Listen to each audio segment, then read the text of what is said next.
Hi, welcome to day 11. We are reading Preparing Passover, a 14-day devotional for the days from Biblical New Year to Passover by Tina Chen. Day 11, Hail. Read Exodus 9, verses 13 through 35.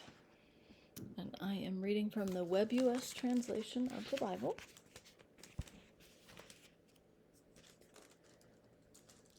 Yah said to Moses, "Rise up early in the morning and stand before Pharaoh and tell him, 'This is what Yah, the God of the Hebrews, says.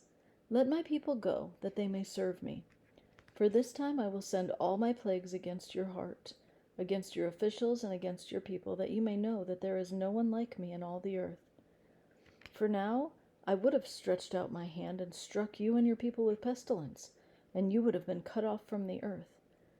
But indeed, for this cause I have made you stand, to show you my power, and that my name may be declared throughout all the earth. Because you still exalt yourself against my people, that you won't let them go. Behold, tomorrow about this time I will cause it to rain a very grievous hail, such has not been in Egypt since the day it was founded, even until now. Now therefore command that all your livestock and all that you have in the field be brought into shelter. The hail will come down on every man and animal that is found in the field and isn't brought home, and they will die.' Those who feared Yahweh's word among the servants of Pharaoh made their servants and their livestock flee into the houses. Whoever didn't respect Yah's word left his servants and their livestock in the field. Yah said to Moses, 'Stretch out your hand toward the sky, that there may be hail in all the land of Egypt, on man and on animal and on every herb of the field throughout the land of Egypt.' Moses stretched out his rod toward the heavens, and Yah sent thunder and hail, and lightning flashed down to the earth. Yah rained hail on the land of Egypt, so there was very severe hail, and lightning mixed with the hail, such as had not been in all the land of Egypt since it became a nation. The hail struck throughout all the land of Egypt all that was in the field, both man and animal, and the hail struck every herb of the field and broke every tree of the field. Only in the land of Goshen, where the children of Israel were, there was no hail. Pharaoh sent and called for Moses and Aaron and said to them, 'I have sinned this time. Yah is righteous, and I and my people are wicked.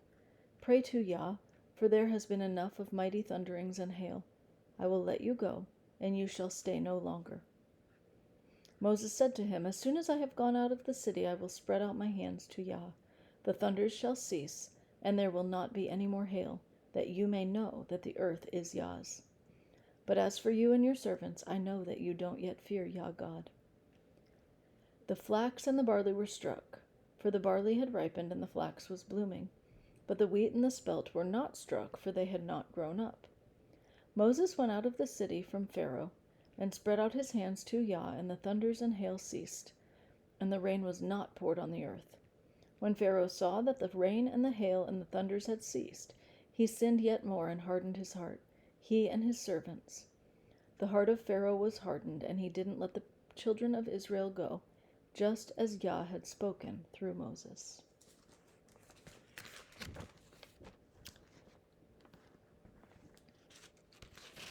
Day 11, Hail.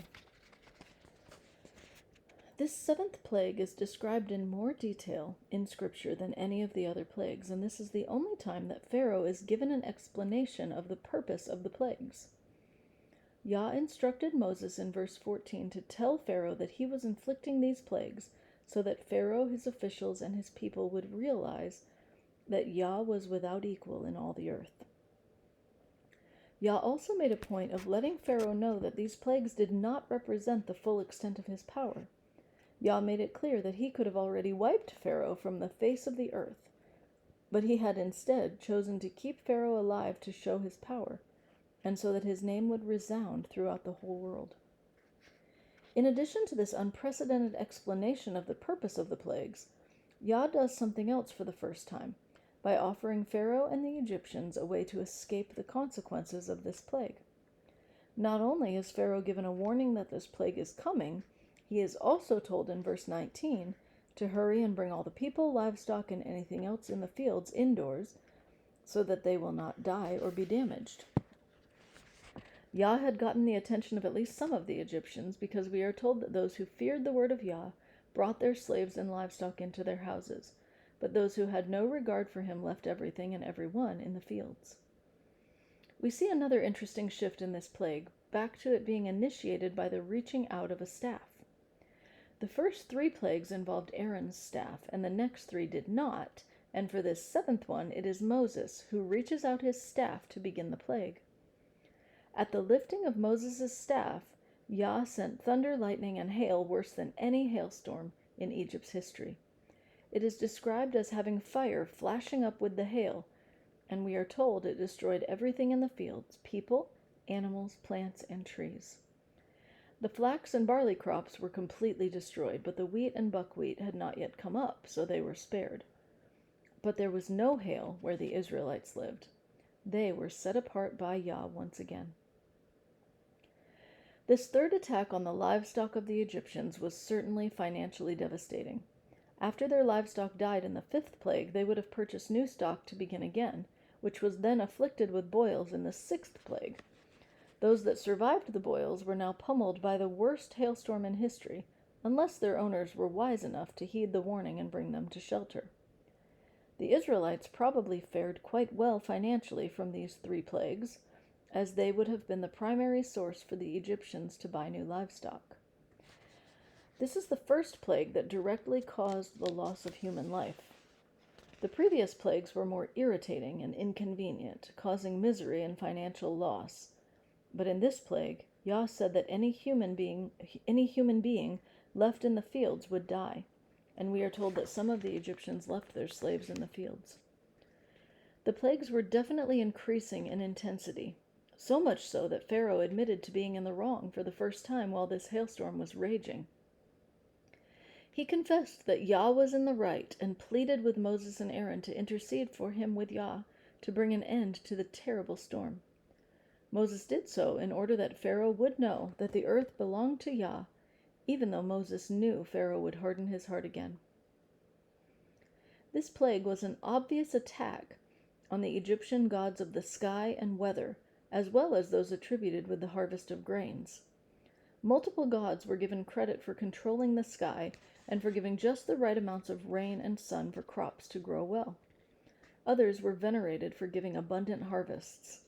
All of these gods were shown to be inferior to Yah and powerless to do anything against his will. There is historical evidence that one of Upper Egypt's largest and most important religious festivals, held to honor a god they believed to be the creator of all things and responsible for reproduction, was celebrated at the beginning of the flax and barley harvest. It is quite possible that this massive hailstorm actually interrupted the Egyptians' annual celebration of their impostor, quote, creator and, quote, provider. There is a growing movement in our day to focus on what religions have in common rather than how they are different. Many believe that all who recognize and worship a creator God who is above all things are in fact worshiping the one true God, no matter what name they call him. Even when there are major differences between the character of Yah and the way they understand their creator God, some believe those differences don't matter, or that we should simply teach them and refine their understanding of what their creator God is really like. It is instructive to us that rather than identify himself as the God the Egyptians knew as the creator of all things, Yah instead exposed that God as an impostor and proclaimed to Pharaoh that these plagues were to make the Egyptians realize that Yah is without equal and that he wants his name and his name alone to resound throughout the whole earth. Let's join this great mission of making his name known by sharing with someone today how great our God Yah is. From this plague alone, we could share about his awesome power over all creation, as well as his great mercy that not only protected his own people, but also provided a way of salvation for those who were his enemies at the time.